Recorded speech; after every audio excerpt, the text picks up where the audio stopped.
Samtang pila ka mga turista naghingagaw pa enjoy sa beach sa Boracay antes magpuli. Nagapauli nga turista nagdagsa sa Cagban Jetty Port. Ini ang gintutukan ni Kim Salinas.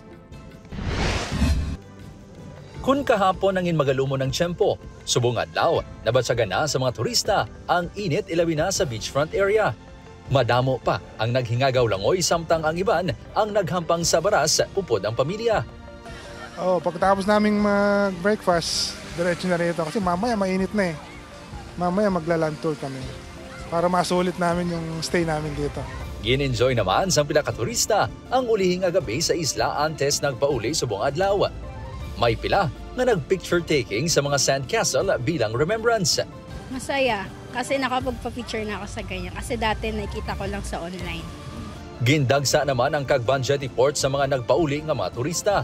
Ang pagbakasyon sa Boracay ang isa sa hindi malimtan nga Christmas sang pila ka mga turista.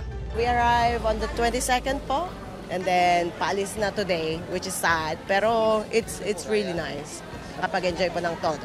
Opo, nag-enjoy po kami. Tapos pumunta po kami sa Maypuka Beach. Tapos kaninang umaga, kasi maaraw na, pumunta na kami sa beachfront. Ginapahanumduman sa mga turista nga siguraduhon nga wala sa mabilin nga gamit.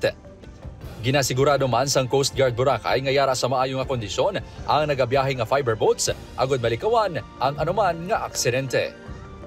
Upod kay Hans Desierto, Kim Salinas, 1 Western Visayas.